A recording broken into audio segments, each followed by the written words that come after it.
Hello friends, a very warm welcome. और आज हम पहले बात करते हैं कि जनरल स्टडीज की जो अप्रोच हम न्यूज़पेपर के थ्रू ले रहे हैं, we are elaborating it, we are extending it so that your understanding becomes smart with time, and also you get maximum mileage. So the goal is that you should be able to correlate prelims, mains and also interview के जो elements हैं वो आपकी समझ में धीरे धीरे आने लगे। Please do make your own note side by side and do revisit the same point or the idea what I am telling you if you are not able to understand in one go।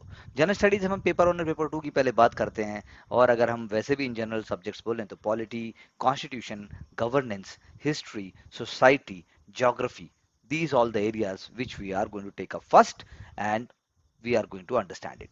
तो अगर हमने पहले बात की कि meaningful chance to those जो death row के ऊपर हैं, those who have been given the death sentence, उनको एक यूनिफॉर्म अप्रोच मिलनी चाहिए। यानी कि अगर certain crime is coming in the category of rarest of rare and the issue of death sentence is there, then the decisions and also acknowledgement must be meaningful। अगर मौका दिया जाता है किसी को कि भाई आप उसके लिए अपील कीजिए, तो there must be a standard procedure. So इसके लिए supreme court is going to refer to a 5 जज बेंच। यानी ये एक इशू हुआ अपने आप में, एक अपने आप में एक कंटेंशियस इशू हुआ, एक अपने आप में सोसाइटल इशू हुआ, एक अपने आप में ये वो इशू हुआ जिससे judicial and also citizens rights are very very intricately linked. यानी कि point is that under section 235(2) of the criminal procedure code, जो कहता है कि अगर कोई अक्यूज कन्विक्ट कर दिया जाए तो जज shall, unless he proceeds in accordance with the provision of section 360, that means hearing the accused on the question of sentence and then pass sentence on him according to the law। और section 360 क्या बोलता है कि भाई release कर दीजिए probation के ऊपर अगर गुड कंडक्ट है। लेकिन बेंच ने पॉइंट आउट किया कि मई 1980 का जो एक डिसीजन था, Bachchan Singh versus state of Punjab case, आप इसको नोट कर लीजिए, आपको याद रहना चाहिए, आपको कोट करना पड़ेगा, जहां पर कॉन्स्टिट्यूशनल वैलिडिटी डेथ पेनल्टी की हेल्ड की गई थी in case of murder.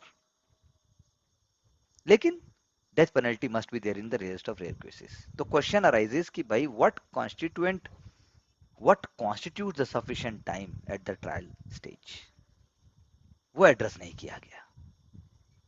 Recently court ने मध्य प्रदेश के एक कन्विक्ट का डेथ सेंटेंस जिसको दिया गया था for raping a minor to life imprisonment, उसके डेथ सेंटेंस को रिड्यूस कर दिया गया।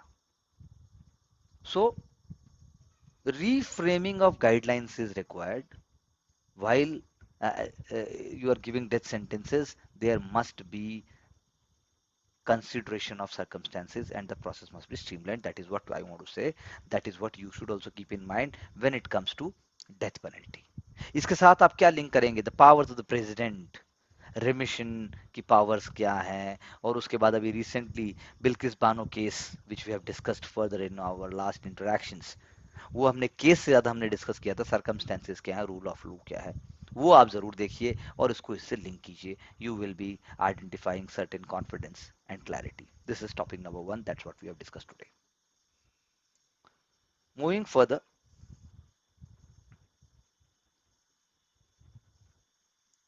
taking up a very important and the crucial understanding again in context of journal studies paper 2, that is with respect to CBI, you know, Central Bureau of Investigation, and we will be also discussing basic structure। So पहले हम बात करते हैं basic structure की।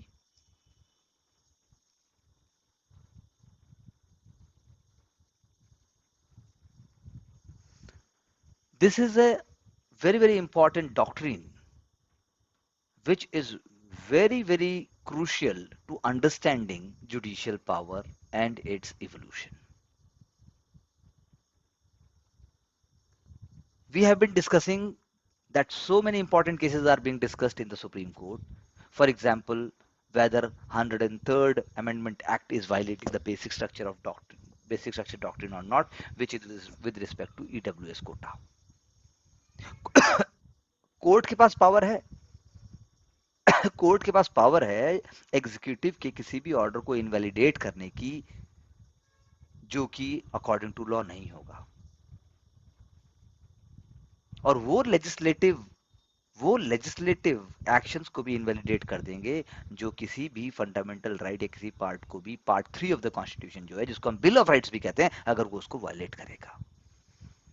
लेकिन लेकिन क्या court के पास पावर है कॉन्स्टिट्यूशन अमेंडमेंट्स को वैलिडेट करने की? अगर वो अगर वो किसी स्पेशल मेजॉरिटी से पास किए जाएंगे या फिर जो भी प्रोसीजर प्रिस्क्राइब किया गया आर्टिकल 368 में, क्या उसको भी अगर वैलिड तरीके से वो फॉलो कर रहा है, तो क्या कोर्ट के पास पावर है, are the courts are having powers to decide and to जज on the validity of constitutional amendments, जो कि देखने में और करने में बिल्कुल सही है? This is what you have to think and you can write down this point also. लेकिन उसके बाद मैं आपसे बात कहना चाहता हूं कि अप टू 1989 एक सिंगल पॉलिटिकल पार्टी पावर में थी, कंसिस्टेंटली वही जीतती थी। जज जो है वो, मतलब जजेस के जो लिमिटेशंस था, कुछ आप कह सकते हैं in terms of environment created by the governance system. लेकिन जब हम शुरू से शुरू करते हैं, दैट इन 1951 जो 5 जजेस बेंच थी, शंकरी प्रसाद वर्सेस यूनियन ऑफ इंडिया, उसके 14 साल बाद एक 5 बेंच जज दोबारा आया, जिसको आज जो केस आप जानते हैं, Sajjan Singh versus state of Rajasthan. और अल्टीमेटली 1973 में केशवानंद भारती केस आया। इसको भी अगर आप चाहें तो I have put a video on basic structure doctrine का इवोल्यूशन कैसे हुआ, please do have a look. लेकिन यहाँ मैं आपको आर्टिकल जो आया है उसके हिसाब से मैं आपसे डिबेट और कन्वर्स करने की कोशिश कर रहा हूँ। Keshavananda Bharati case, larger bench of 13 जजेस set for the longest time listening to the arguments, और बहुत ही इंपॉर्टेंट फॉर एक डिसीजन आता है for the future of the country and the future of democracy by majority of 7:6, that under Article 368 Parliament's power to amend the Constitution was plenary है उसकी power, but जो हर article या हर जगह जो extend करने की बात है कॉन्स्टिट्यूशन, वो भी उसके अंदर आएगा। लेकिन लेकिन जो फंडामेंटल राइट्स का चैप्टर है उसमें कोई भी अमेंडमेंट्स परमिसिबल नहीं है। अगर वो ऑल्टर किया जाएगा तो बेसिक स्ट्रक्चर को आप इम्पिंज कर रहे हैं, बेसिक स्ट्रक्चर को आप डिस्ट्रॉय कर रहे हैं, आप ऑल्टर कर रहे हैं।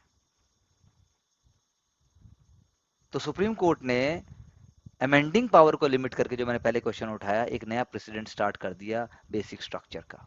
यानी कि दो पहले अपनी जजमेंट्स जो दी थी, उन जजमेंट्स को केशवानंद भारती केस से आपने ओवरटर्न कर दिया।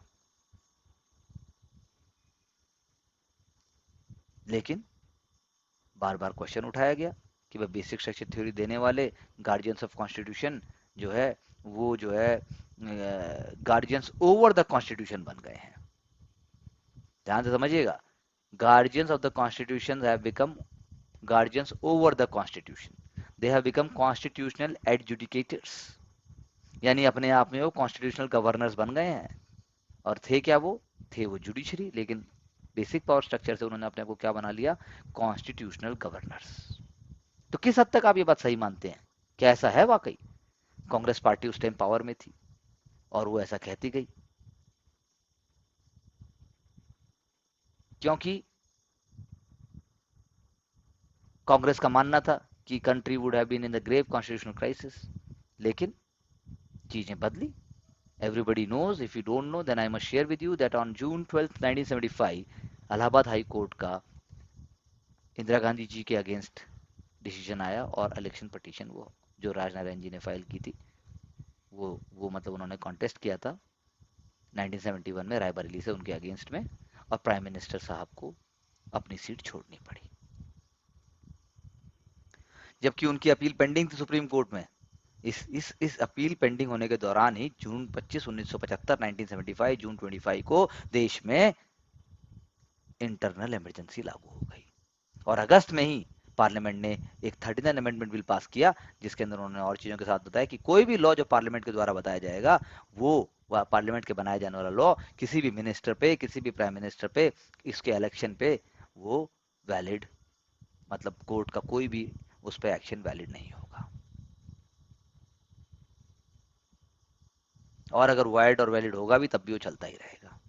तो इसका मतलब ये था कि जो जजमेंट थी जस्टिस जगमोहन लाल सिन्हा के इलाहाबाद हाई कोर्ट के, जिन्होंने इंदिरा गांधी जी को करप्ट प्रैक्टिस के अंदर गिल्टी ठहराया था under the existing election laws, was attempted to be reversed by the constitutional amendment.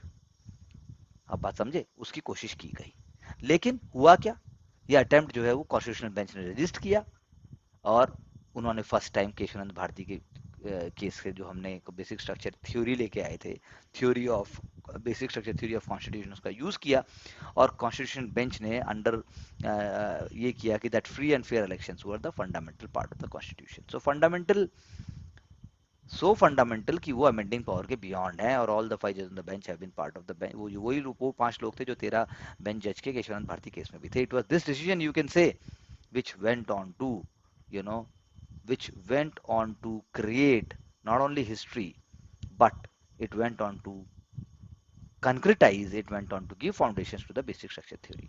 So the decision is a high watermark in the assertion of court's judicial power. आपको अगर कल को question आता है कि कैसे इवोल्यूशन हुआ बेसिक स्ट्रक्चर डॉक्ट्रिन का, तब भी आप ये एग्जांपल दे सकते हैं। क्वेश्चन आता है कि जुडिशियल पावर्स वर्सेस एग्जीक्यूटिव में अगर आप कुछ लिखना चाहें जिसमें आप बताएं कि ये एक दिन में नहीं हो गया है, and this has been an awesome process with lot of ups and downs, तब भी आप ऐसे एग्जांपल दे सकते हैं विदाउट बिकमिंग कॉम्प्लेक्स। 2007 में IR Coelho versus state of Tamil Nadu में यूनानिमस डिसीजन फिर से आया और अथॉरिटेटिवली अपहेल्ड किया गया केशवानंद भारती को, केशवानंद भारती केस को, कोलो केस में, और इसकी वजह से आप कह सकते हैं उसको परमानेंट कॉन्स्टिट्यूशन वैलिडिटी मिल गई। तो बेसिक स्ट्रक्चर थ्योरी जो है वो रिस्पॉन्स है, रिस्पॉन्स है सिटीजन को, रिस्पॉन्स है reflection of the Indian working of constitution को, रिस्पॉन्स है कि कोई एक पॉलिटिकल पावर, कोई एक पॉलिटिकल पार्टी या कोई एक कल्ट पर्सनैलिटी कॉन्स्टिट्यूशन को अपने हिसाब से, विम्स एंड फैंसी के हिसाब से ना दबा सके ना चला सके। This is what we can say with respect to this. So ये एक छोटा सा मैंने आपको ओवरव्यू दिया कि कैसे beginning from Shankari Prasad case to Sajjan Singh case to Kesavananda Bharati case and to Indira Gandhi का जो एपिसोड हमने शेयर किया, that how basic structure doctrine evolve. हम आज ही चर्चा करेंगे एक और आर्टिकल जो आया है हिंदू में, जिसमें एसेंशियल एक क्या होते हैं एसेंशियल फीचर्स ऑफ रिलीजन के जो डॉक्ट्रिन, एक डॉक्ट्रिन है उसकी हम चर्चा करेंगे। साथ में हम बात करेंगे, जैसा मैंने कहा कि सीबीआई, जो सीबीआई क्या है आखिर, सीबीआई, सीबीआई जो है वो कैसे एक्ट करता है, क्या वाकई आप सीबीआई को केस्ड पैरेट कह सकते हैं, या सीबीआई को ये कहना कि भाई वो केस्ड पैरेट नहीं है, वो तो अपने आप में एक यू नो इंडिपेंडेंट बॉडी है, किस हद तक सही होगा। तो सुप्रीम कोर्ट ने केस्ड पैरेट कहा, उसकी क्रेडिबिलिटी पे डाउट किया, लेकिन अब समय के साथ साथ चीजें बदलती चली गई। तो पॉइंट ये है कि अगर 150 वर्ड्स का या 250 वर्ड्स का क्वेश्चन आता भी है पेपर 2, जनरल स्टडीज पेपर 2 में, या प्रीलिम्स के अंदर भी क्वेश्चन फैक्ट्स आते हैं, तो आपको कुछ चीजें पता होनी चाहिए। यानी कि मोस्ट इंपॉर्टेंटली, जैसे अगर मैं आपसे बोलूं, अगर एक आपको कमेंट करने को कहा जाए कि जो सीबीआई है वो पीपल्स मोस्ट ट्रस्टेड इंस्टीट्यूशन से लेकर अब जो है बन गया है पीपल का डीप पब्लिक स्क्रूटनी का सब्जेक्ट। पॉलिटिकल सेंसिटिव केसेस में there is a deep mismatch between the institutional aspirations and the governing politics. ये कीवर्ड्स हो गए जो आप लिखेंगे आंसर में कि भाई इंस्टीट्यूशनल एस्पिरेशंस और गवर्निंग पॉलिटिक्स जो है वो मैच होनी चाहिए, मिसमैच नहीं होनी चाहिए। यानी कि the elite law enforcement agencies like IB, CBI, raw, ED, ये सब जो है they must be free from any kind of political interference, ऐसा कहा गया था 1997 के विनीत नारायण जजमेंट केस में। विनीत नारायण एक एक्टिविस्ट, एक आप कह सकते हो एक जर्नलिस्ट थे या हैं। सो सुप्रीम कोर्ट ने बोला भाई स्टैट्यूटरी स्टेटस दो, चाहे वो सेंट्रल विजिलेंस कमीशन हो, चाहे वो सीबीआई हो, उसको 2 साल का आपको टेन्योर देना पड़ेगा, आपको फिक्स टेन्योर देना पड़ेगा। और एक पैनल बनाया गया, panel must be headed by CVC, उसके अंदर सेक्रेटरीज होने चाहिए यूनियन गवर्नमेंट के, वो पैनल एक ड्रॉ करेंगे जिससे आप ईडी के डायरेक्टर को चूज करेंगे। एक ये बात कही गई, ईडी के डायरेक्टर चूज करने के लिए सीबीसी का रोल डिफाइन कर दिया। दूसरा कहा गया लोकपाल एक्ट 2013 में, उसमें कहा गया CBI director should be chosen unanimously by majority और by majority vote. Search committee किस में होगी? पीएम होंगे, अपोजिशन लीडर होगा, साथ में जो है सीजेआई या उनके रिप्रेजेंटेटिव होंगे, और एक फॉर्मल लिस्ट बनाएगी होम मिनिस्ट्री, और वो डीओपीटी उसको एग्जामिन करेगा। सिंपल सी बात, प्रीलिम्स में आपसे पूछा जा सकता है, इंटरव्यू में भी पूछा जा सकता है। लेकिन असली में क्या हुआ?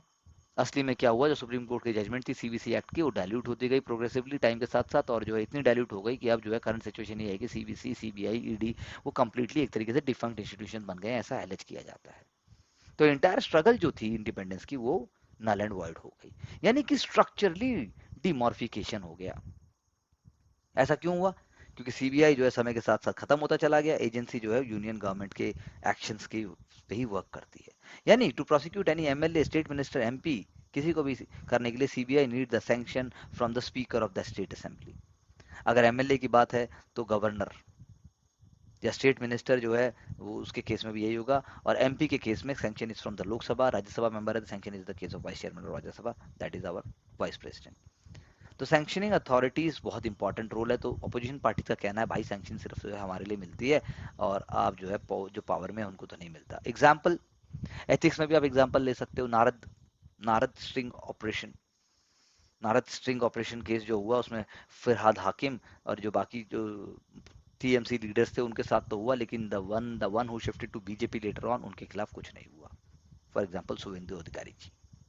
Similarly in case of Maharashtra, Ashok Chavan in the Adarsh cooperative housing society case पहले डिनाई हो गया और बाद में उनको दे दिया गया। तो आप सिर्फ इतना ही लिख देंगे ना, Ashok Chavan case was denied initially and then, तो काम हो जाएगा आपका। तो आपको ये सब पता होना चाहिए। इससे ज्यादा मुसीबतें कब आई? जब Rajiv Gandhi government in his own time, then he gave a single directive which is known as Delhi special police establishment जो एक्ट 1946, उसमें एक सिंगल डायरेक्टिव दे दिया कि CBI is barred from investigating officials of joint secretary और above without the permission of the government. Permission, government की permission के बिना सीबीआई जो है उनको नहीं आप इन्वेस्टिगेट कर सकते। But it was struck down by the Vineet Narayan case, as I just discussed, in 1997, and but it was again reintroduced by Atal Bihari Vajpayee government, then again struck down by the Supreme Court, then again finally Modi government introduced the 17A. The section 17A has been introduced into the Prevention of Corruption Act, prevention of corruption act 17A में कर दिया, और amendment जो है और आगे चला गया, सिंगल डायरेक्टिव से भी आगे चला गया। अब किसी भी आप पब्लिक सर्वेंट को without consent of concern government आप नहीं कर सकते। तो यानी क्या हुआ, ये टग ऑफ वॉर चल रहा है भाई, रस्साकशी चल रही है, होस्टाइल रिलेशन हो गए सेंट्रल और स्टेट गवर्नमेंट के, उससे भी पंगा है।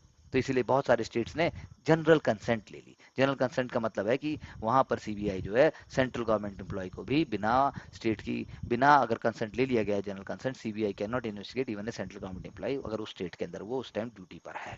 स्टेट गवर्नमेंट की कंसेंट इज मैंडेटरी। लेकिन ये सब पहले से चलता आया है, ये सिस्टमेटिक एरर है। आप ये मत सोचिए कि अभी से हो रहा है। तो आपको एग्जाम में लिखना क्या है? आपको एग्जाम में बुराई नहीं करनी है, आपको एग्जाम में पॉल्यूशन सॉल्यूशन हाईलाइट करके उसके चैलेंजेस को बता के उसका कुछ पॉजिटिव अप्रोच बतानी है।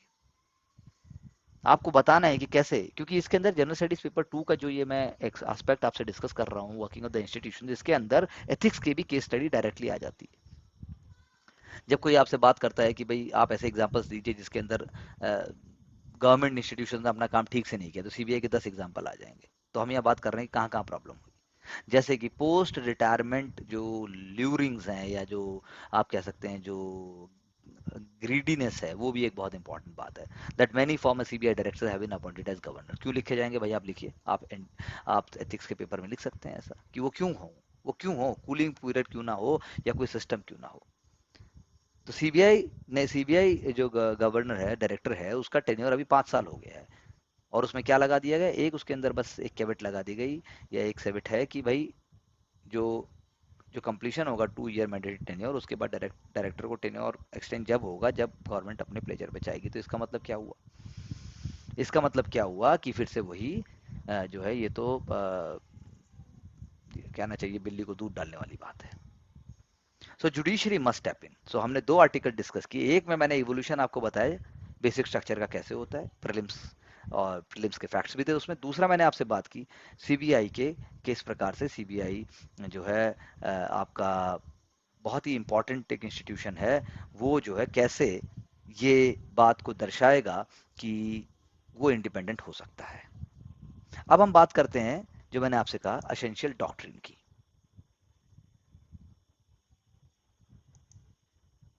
एसेंशियल डॉक्ट्रिन का मेरे कहने का अर्थ है कि हमें देखना होगा कि आखिर आखिर रोल क्या है, आखिर रोल क्या है किसी भी इंस्टीट्यूशन का, किसी सिस्टम को, किसी पॉलिसी को, या फिर किसी भी आप कह लीजिए किसी भी विचारधारा को बनाने में। That is what we want to discuss here.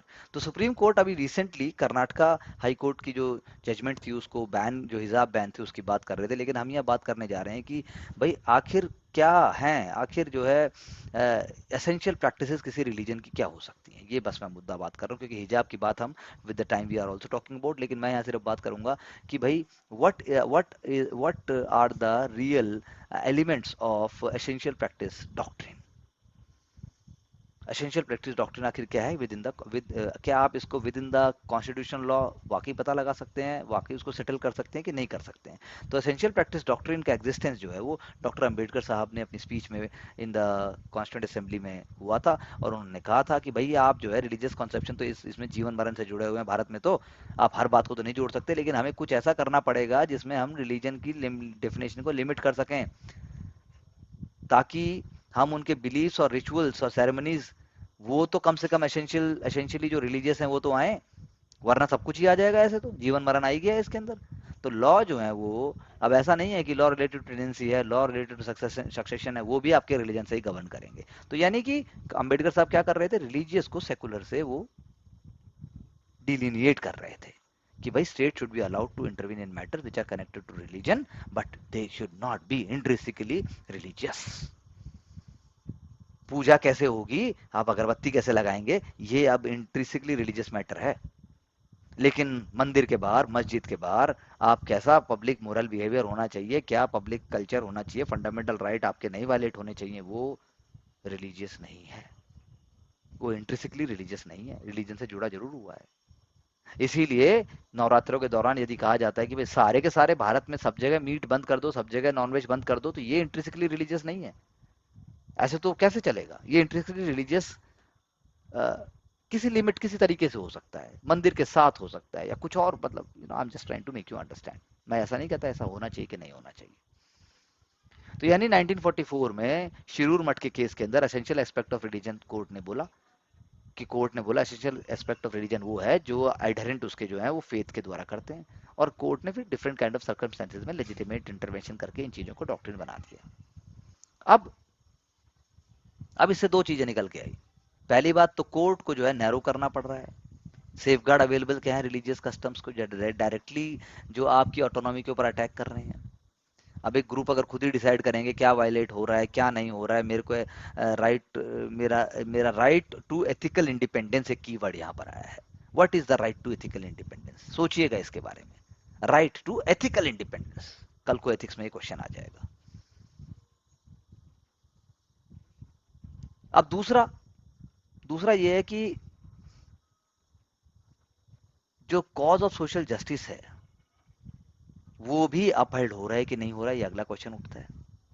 Cause of social justice, जैसे मान लो आपके रिलीजन में कोई ऐसा लॉ हो सकता है, कोई ऐसी प्रैक्टिस हो सकती है जिस प्रैक्टिस से एक्चुअली में जो है सोशल वेलफेयर नहीं हो सकता। जैसे यहाँ एग्जांपल दिया है कि बॉम्बे लॉ, द कोर्ट ने स्ट्रक डाउन किया Bombay law, court struck down the Bombay law that prohibited excommunication made by the Dai of Dawoodi Bohra community when it held that the power to excommunicate is essential facet of the faith and that any measure aimed at social welfare cannot reform a religion out of its existence। कहने का मतलब क्या है, कहने का मतलब यहाँ पर यह है कि भाई अगर उस रिलीजन में दाई को ये बताया गया है कि दाई कुछ बातें बोलेगी, दाई कुछ ऐसा करेगी, और आप सोशल रिफॉर्म या आप सोशल जस्टिस के नाम पे आप ये कहते हैं कि ये तो दब्बू प्रैक्टिस है, ये तो पुअर प्रैक्टिस है, लेकिन आपकी वो पुअर प्रैक्टिस बोलने के कारण यदि मेरा रिलीजन ही खत्म हो रहा है, तो ऐसा सोशल वेलफेयर नहीं चाहिए, नहीं हो पाएगा ऐसा। तो इसीलिए एसेंशियल प्रैक्टिस टेस्ट जो है उसके कई आयाम हैं। जैसे शबरीमाला केस में यहाँ एग्जांपल दिया हुआ है कि जस्टिस DY चंद्रचूड़ सर ने एक डॉक्ट्रिन का नाम लिया, प्रिंसिपल ऑफ एंटी एक्सक्लूजन है, ध्यान से सुनिएगा, एंटी एक्सक्लूजन। यानी उन्होंने कहा कि उसकी एप्लीकेशन ये है कि एंटी एक्सक्लूजन का मतलब ये हो गया कि भाई आप जो है कह रहे हैं कि कुछ भी अगर मतलब आप समझिए कि कुछ भी अगर सिस्टम है, आप ये कह रहे हैं कि कॉन्स्टिट्यूशन आपको तब ऑफर करेगा किसी भी तरह का प्रोटेक्शन या किसी भी तरह का सिस्टमेटिक सपोर्ट जब आप ये प्रूव करेंगे कि वो डिस्क्रिमिनेटरी नहीं है, एंटी एक्सक्लूजन नहीं होना चाहिए, प्रिंसिपल ऑफ एंटी एक्सक्लूजन। यानी कि अगर वो एक्सक्लूड करता है किसी भी बात के ऊपर, किसी कास्ट को, किसी जेंडर को, या कोई भी डिस्क्रिमिनेटरी क्राइटेरिया है, तो यानी कि फिर तो रिलीजन को अपने रिलीजियस टेनेट्स को डिटरमाइन करना पड़ेगा डॉक्ट्रिन को।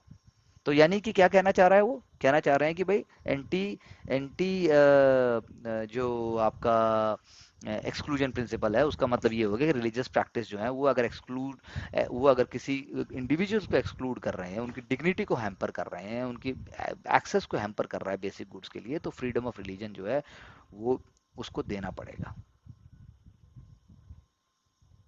फ्रीडम ऑफ रिलीजन को रास्ता देना पड़ेगा वैल्यूज ऑफ लिबरल कॉन्स्टिट्यूशन को। तो इसीलिए एसेंशियल प्रैक्टिस डॉक्ट्रिन जो है अगर ओवर रूल की जाती है, बट ये जैसा कि as per article is saying, तब तक ये बातें चलेंगी।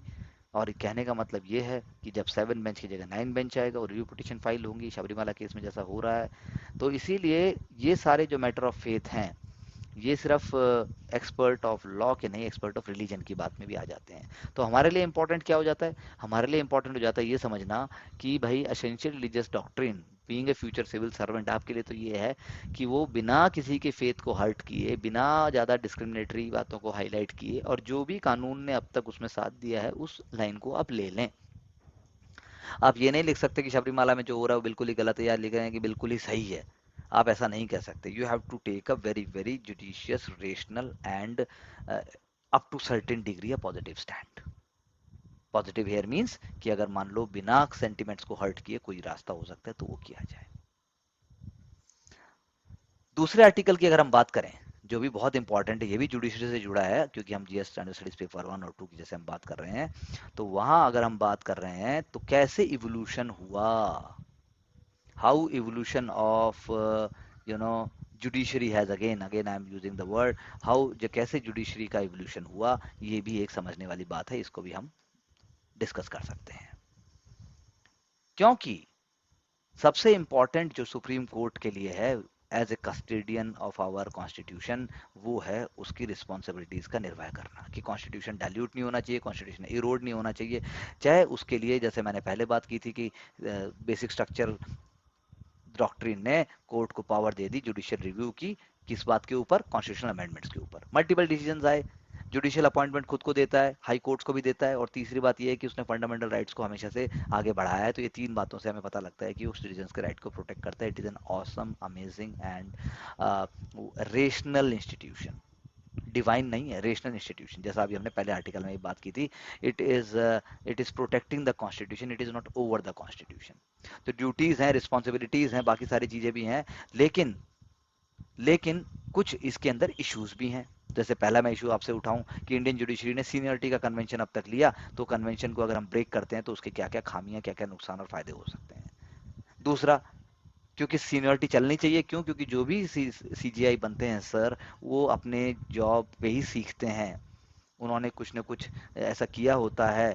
लेकिन सीनियरिटी कन्वेंशन का ये भी है कि भाई उनका बहुत छोटा टेन्योर होगा। 75 ईयर्स के हमारे सुप्रीम कोर्ट के एग्जिस्टेंस में, ओवर 75 ईयर्स, 49 चीफ जस्टिस हुए हैं, और ये लगा दीजिए जस्टिस वाई वी चंद्रचूड़ 1980 उनका एक 7 ईयर्स का टेन्योर था, वरना हमारे यहाँ 17 दिन का टेन्योर भी हुआ है जस्टिस के एन सिंह साहब का। तो यानी कि आर्टिकल डिवाइड कर रहा है कि चीफ जस्टिस का बहुत इंपॉर्टेंट रोल रहा है 1950 से 1971, आप कह सकते हैं। ऐसा आपको लिखने का मौका तो नहीं आएगा, लेकिन आप किसी एस्से में या एथिक्स के अंदर आप इसको यूज कर पाएंगे, आपको पता रहेगा, तो it may be helpful to eliminate certain prelims questions also. 1971 से 1993 strong single party government centre में आई, वो भी एक दूसरा पार्ट हुआ। यानी कि एक वर्ड अगर मैं आपको बोलूं पीटी में आ चुका है, कमिटेड जजेस। अब कमिटेड जजेस जैसे आप बोलते हैं, अरे वाह भैया मैं भी कमिटेड हूँ, मेरा भी सीएससी निकलना चाहिए, लेकिन भाई कमिटेड जजेस का मतलब इधर नेगेटिव टर्म है, तो कमिटेड जजेस है नेगेटिव मार्क, तो रॉन्ग वर्ड है वो। committed judges is a wrong word. It is seen as anti neutrality, anti, it is a partial term basically. तो यानी कि दो जजेस केस आया है 1981 में, एसपी गुप्ता साहब केस था, जहां पे ओपिनियन है, opinion of chief justice would not be binding on the government. फिर सेकंड जजेस केस आया 1993 में, और जस्टिस एम एन वेंकटेले साहब जो सीजीआई बने, उन्होंने ट्रेंड को रिवर्स किया और सारी की सारी पावर उन्होंने वापस ले ली एग्जीक्यूटिव से अपॉइंटमेंट्स की।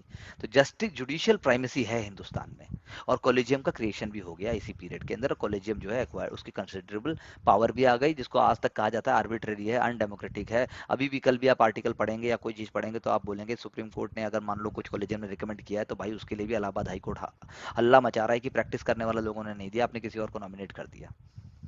तो यानी सुप्रीम कोर्ट और जो ऑफिस ऑफ सीजीआई है वो क्या हुआ, it is an example of rebalancing and shifting of power between judiciary and executive. What a wonderful line. तो जब एग्जीक्यूटिव पावरफुल है, जुडिशरी जो है कम हो जाता है एग्जीक्यूटिव कंट्रोल को, लेकिन जब रिलेटिवली वीकर कोलिशन गवर्नमेंट है, जुडिशरी अपने आप को पावरफुल दिखाता है। तो रीबैलेंसिंग चलती रहती है। तो 2014 के बाद से single party power, because NDA to है, तो जुडिशरी की पावर वीक हो गई, ऐसा पहले से ऐसा लिखा जा रहा है, ऐसा कहा जा रहा है। हमने ऑटोक्रेटिक टेंडेंसीज देखी, slow destruction of democratic institution, ये वर्ड आप डायरेक्ट लिख नहीं सकते एग्जाम के अंदर। Misuse of investigating agencies must not happen, communal polarisation must be stopped, आप ऐसा लिख सकते हैं रादर देन सेइंग कि ऐसा हो रहा है। अब सीजीआई जो मोदी साहब के टाइम पीरियड में आए, उनकी अगर बात करें तो जस्टिस पी सताशिवम, ये एग्जांपल आप लिख सकते हैं। एथिक्स के अंदर आप जरूर लिख सकते हैं कि उन्होंने जो है गवर्नरशिप एक्सेप्ट की केरला की, तो वो गलत हुआ। And then if the government is saying that we can influence the court by giving them the post retirement fellowship, ये मतलब post retirement job, that is also very very negating. So इसीलिए ये चीज गलत हुई। तो लोधा साहब उसके बाद आए। लोधा साहब is known for his reforms in cricket, BCCI की उन्होंने रिफॉर्म्स कमेटी बनाई, लेकिन वो भी धीरे धीरे डायल्यूट होती चली गई। If you can recall 2 days 3 days back only in one of our discussions we have discuss that कि लोधा साहब ने जो कमेटी बनाई थी, अब उन्होंने गांगुली और ये जो जय शाह दोबारा भी ये जो है वो they can take position in BCCI. फिर दत्तू साहब आए, एच एल दत्तू साहब। दत्तू साहब के टाइम में फर्स्ट कन्फ्रंटेशन हुआ एग्जीक्यूटिव और जुडिशरी का, फोर्थ जजेस case concerning the validity of national judicial appointments. तो कल को हैरानी मत मानिएगा कि फर्स्ट जुडिशियल केस, सेकंड जज केस, थर्ड जज केस, फोर्थ जज केस तक मेरी बात पहुंच गई है। तो फोर्थ जज केस जब आया तो उसके अंदर एनजेएसी की बात आती है, हीटेड आर्गुमेंट से जुडिशरी ने अपना ग्राउंड सेट किया, लेकिन एनजेएसी के बावजूद भी अगर एक मौका था कॉलेजियम को रास्ता दिखाने का, कॉलेजियम की सीक्रेसी खत्म करने का, उसको डेमोक्रेटिक बनाने का, ऐसा नहीं हुआ। Supreme court could not fix the flaws with the NJC act. NJC के बाद मैटर खत्म नहीं हुए, मेमोरेंडम ऑफ प्रोसीजर आ गया। मेमोरेंडम ऑफ प्रोसीजर याद कीजिए, ये भी एक इवोल्यूशन का पार्ट बता रहा हूं मैं आपको। Memorandum of procedure for appointment to higher judiciary आया, वो सेंटर डिस्प्यूट फिर बन गया। उसके बाद जस्टिस टी एस ठाकुर साहब आए, और उसके बाद जो है उन्होंने भी चीजों को आगे बढ़ाया। सुप्रीम कोर्ट को अपनी इमेज और अपने फंक्शन को लिव अप करना है, being the custodian of our constitution. लेकिन जब हम इवोल्यूशन ऑफ सुप्रीम कोर्ट की बात करते हैं, तो क्लासिक एग्जांपल है कि there is shifting and rebalancing, जैसा मैंने कहा, between the power of judiciary. तो ओवरबर्डन है जुडिशरी, ये आप सब मानते हैं, ठीक है। जस्टिस ठाकुर साहब ने भी उस टाइम कहा था कि भाई वैकेंसीज भरी जानी चाहिए, और उसके बाद हम तो कोशिश करते हैं, तो उन्होंने national judicial data grid rolling, आज की डेट में सारे के सारे जुडिशियल सिस्टम को कनेक्ट करता है ये। लेकिन रिफॉर्म्स जब आ गए, जब आपने 20 जजेस को एक साथ ट्रांसफर कर दिया, large scale transfer. Justice Venkatachaliah, justice S H Kapadia, उन्होंने भी पहले किया था, लेकिन उनके मोटिवेशन क्या थे? उनके मोटिवेशन एम्बिगियस नहीं थे, उनके एक्सपेरिमेंट्स जो है वो फेल हो गए। लेकिन जितने भी बहुत सारे जजेस ट्रांसफर हुए, वो बाद में रिपैट्रिएट भी हो गए। तो लीगल स्कॉलर और इवन फॉर्मल जजेस का ये मानना है कि ऐसे ट्रांसफर जो है वो ऐसा लगता है जैसे आप सिविल सर्वेंट्स को ट्रांसफर दे रहे हैं, वो इंडिपेंडेंस और इंटीग्रिटी जुडिशरी को धक्का देते हैं। तो जस्टिस ठाकुर ने भी ऐसा किया, लेकिन वो वापस ले लिया गया। तो ट्रांसफर इसीलिए आज तक बहुत ही आर्बिट्रेरी है, अनजस्टिफाइड है, कोई डॉक्यूमेंटेड पॉलिसी नहीं है। अब पहले सीजीआई जो सिख कम्युनिटी से आए, खैर साहब, उनका शॉर्ट टेन्योर था, लेकिन बहुत लैंडमार्क जजमेंट आए, जैसे आपको पता होना चाहिए, राइट टू प्रिवेंट ट्रिपल तलाक जजमेंट। उसके बाद लैक ऑफ ट्रांसपेरेंसी की बात उठी। उसके बाद बात उठी भाई कैलिको पुल, जो फॉर्मर एक चीफ मिनिस्टर थे, और उन्होंने जो है जब आरोप लगाया गया तो उसमें जस्टिस कहर पर भी लगा था। लेकिन जो क्या हुआ कि भाई विदाउट प्रेसिडेंट हुआ, जो उसके बाद भी हुआ, सुप्रीम कोर्ट ने डिसीजन लिया वीरा स्वामी केस के अंदर, और खुद ही के जो अगर आपके खिलाफ कोई कंप्लेन भी है अगर हायर जुडिशरी में, तो आप जो है वो उसके खुद ही पार्ट बन गए। आप उसमें खुद ही पार्ट बन गए। ऐसा नहीं हुआ, ऐसा मतलब बोला गया है कि अगर आपके खिलाफ है, अगर आपके खिलाफ भी अगर कोई आरोप आता है तो आप जो है दूसरे दूसरे जजेस से आप जो है परमिशन लेके ऐसा कर सकते हैं। तो जस्टिस कहर से जब परमिशन लेने की बात आई मिस्टर पुल की वाइफ की, तो उसमें जो है जजेस के नाम भी लिखे गए। अब खुद भी उनका नाम था, लेकिन सारे कंसर्न और कॉन्फ्लिक्ट को उन्होंने छोड़ के उन्होंने उस लेटर को रिट पिटिशन की तरह ले लिया। यानी कि उन्होंने एक एडमिनिस्ट्रेटिव क्वेश्चन को क्या बना दिया, जुडिशियल क्वेश्चन बना दिया। और इससे क्या हुआ, basic principles of natural justice बिल्कुल खत्म हो गए। एक तरीके से ये एक तरीके से ऐसा डेवलपमेंट हुआ। दूसरा क्या हुआ, दूसरा हुआ सी एस कर्णन। आपने नाम सुना होगा, जस्टिस सी एस कर्णन। वो खुलेआम कंटेम्प्ट ऑफ कोर्ट करते थे, कोर्ट को क्रिटिसाइज करते थे।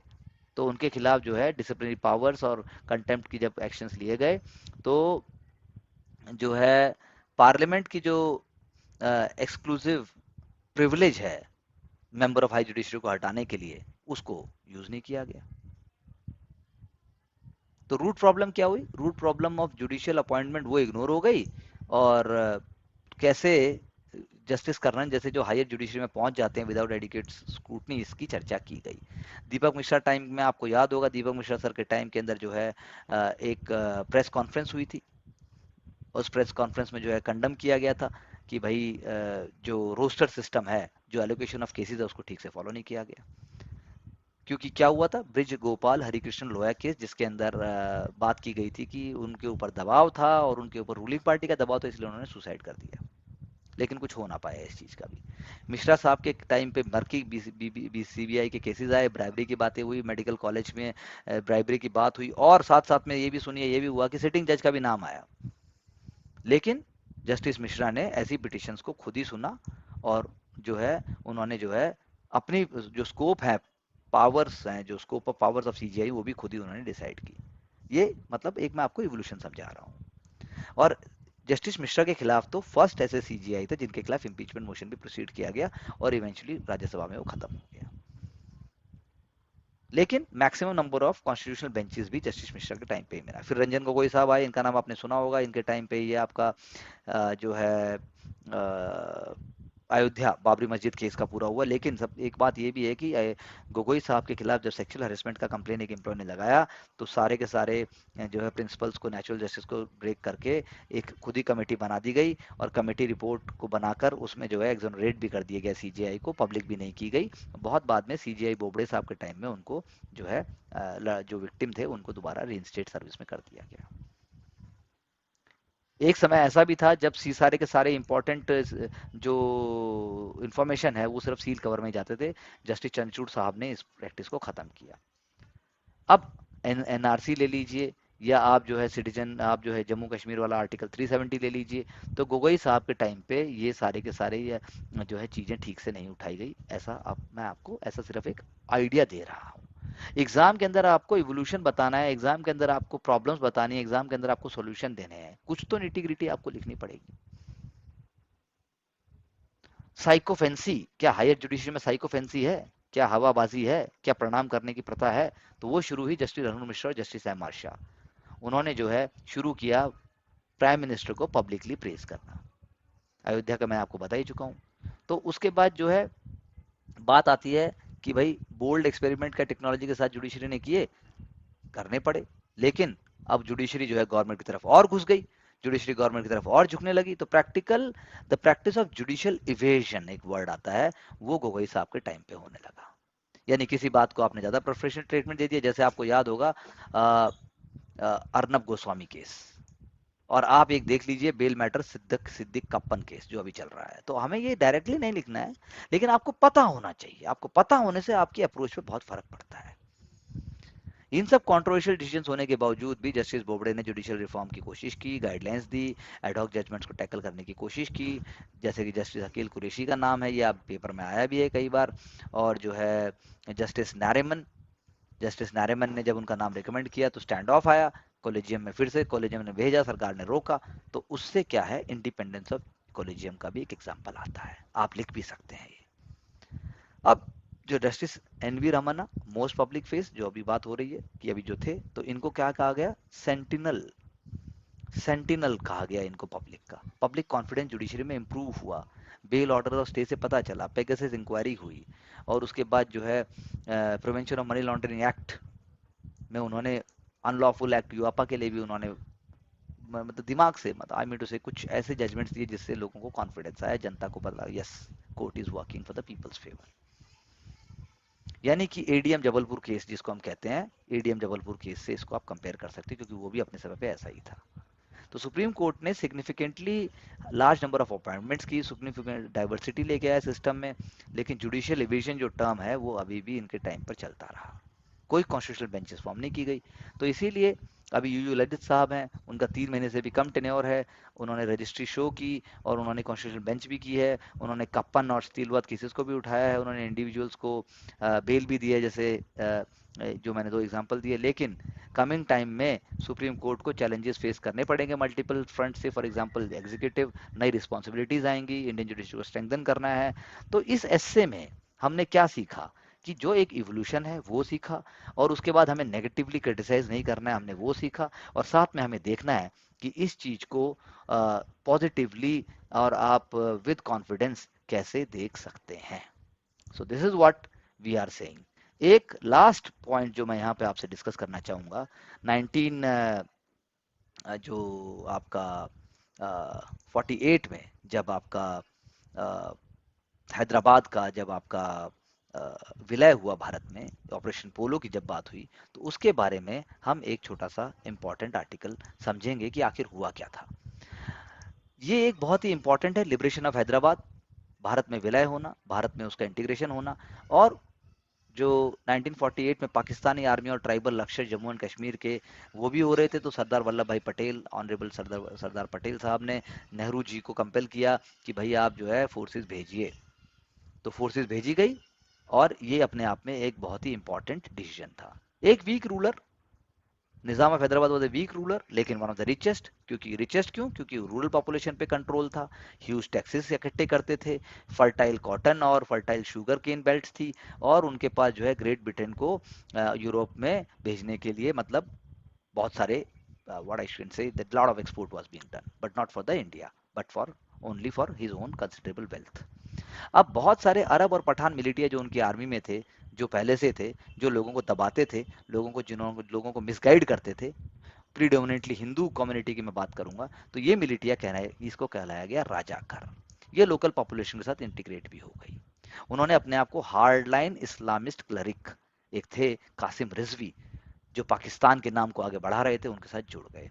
तो इसी समय पे लेफ्टिनेंट जनरल गोडार्ड ने बहुत ही ब्लंट असेसमेंट किया कि भारत को अब एक्शन लेना चाहिए, चाहे वो मिलिट्री एक्शन क्यों ना हो, क्योंकि आंध्र महासभा और जो है कम्युनिस्ट भी along with the Satyagraha movement, they are all ready कि भारत में ही इंटीग्रेशन होना चाहिए। तो यहाँ पर निजाम की जो आर्मी थी उसको टक्कर देने के लिए थे लेफ्टिनेंट जनरल M.A. ज़की, एक वीर चक्र अवार्डी है, 1965 इंडिया पाकिस्तान कॉन्फ्लिक्ट के पद्मश्री हैं, और हाईली सक्सेसफुल कोर कमांडर भी रहे। वो इसी फैमिली से हैं, उनके फादर भी इसी फैमिली से थे, ब्रिगेडियर ज़की। उन्होंने निजाम की आर्मी में सर्व भी किया था।